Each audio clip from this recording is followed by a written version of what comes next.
Aujourd'hui, je vous emmène dans un bunker allemand où il y avait un trésor caché. Je vous emmène voir ça. Allez, c'est parti.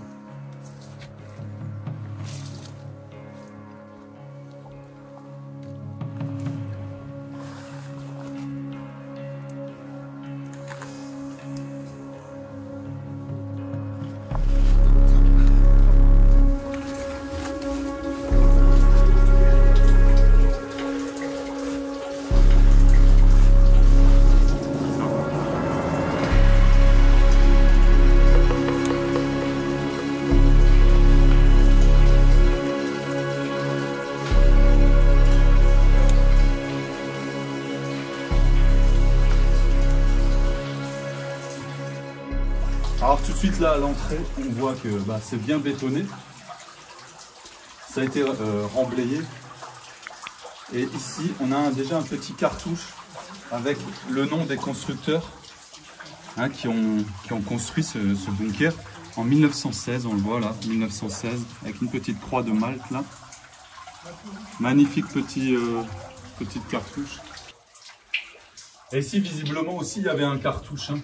Avec des inscriptions, il a peut-être été retiré parce que j'ai l'impression que le cartouche était collé ici.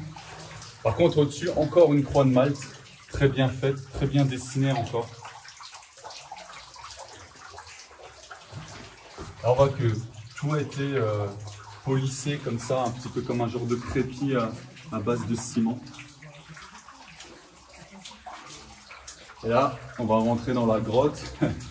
C'est véritablement une grotte. Elle est très belle avec cette roche un petit peu jaunâtre.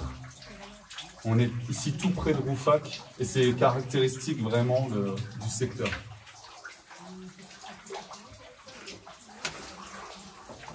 Alors j'ai mis les bottes pour le cas parce que c'est bien inondé. Et ça ruisselle partout.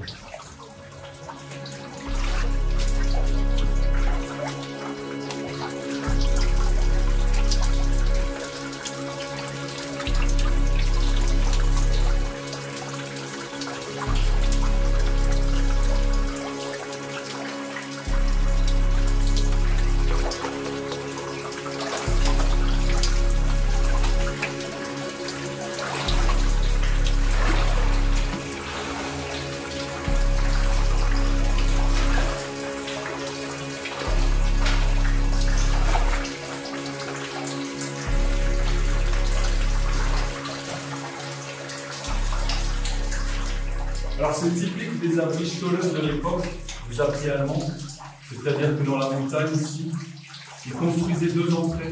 On est passé par la première, on va aller voir la deuxième en béton. Et le milieu est resté comme ça, à nu, sans trop onduler. Et parfois on peut avoir aussi des abris Indesbourg qui sont un peu construits de la même façon, mais avec une tôle ondulée galvanisée.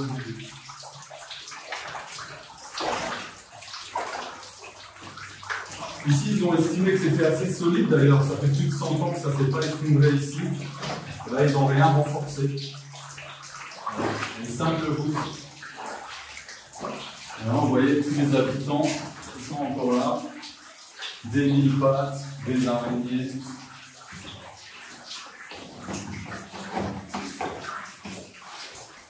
Ouais, là, on voit quand même un support pour conduire. Alors peut-être qu'il y avait juste ici un poêle à bois.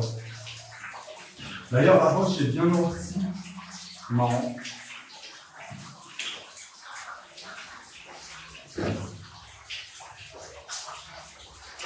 Allez, on va aller voir la deuxième entrée.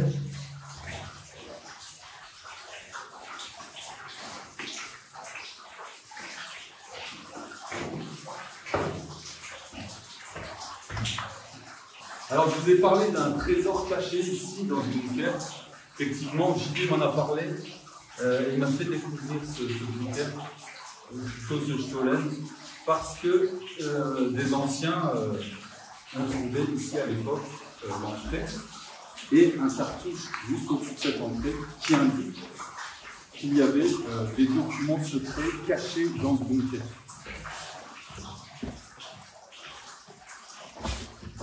Alors vous voyez là la deuxième entrée qui est complètement quasiment bouchée. Il ne reste plus qu'un petit trou là pour un animal éventuellement.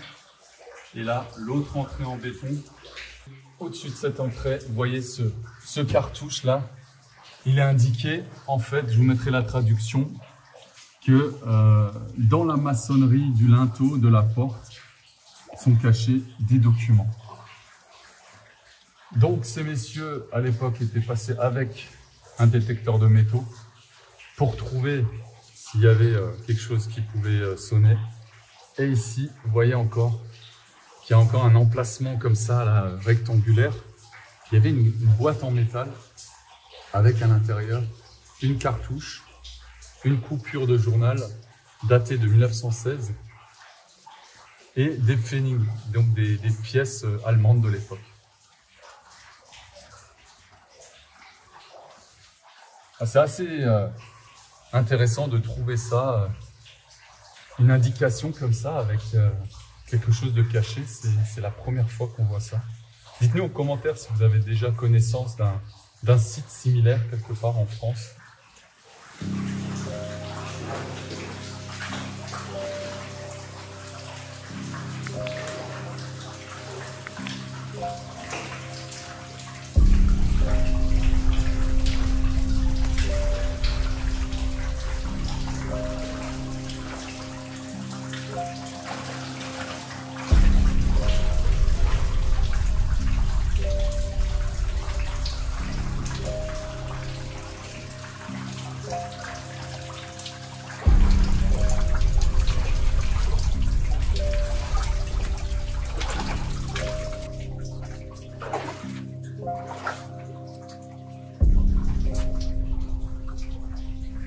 Et ben voilà, c'était encore une super aventure. Merci JB, comme d'hab, tu m'as fait découvrir un truc unique avec des cartouches à l'intérieur et des indications pour un petit trésor, malheureusement qui n'est plus là.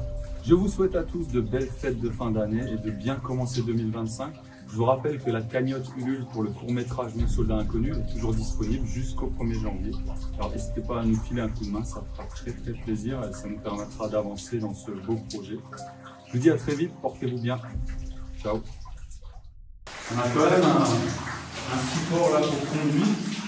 Alors peut-être qu'ils avaient fait ça, oui, je me fais grimper dessus.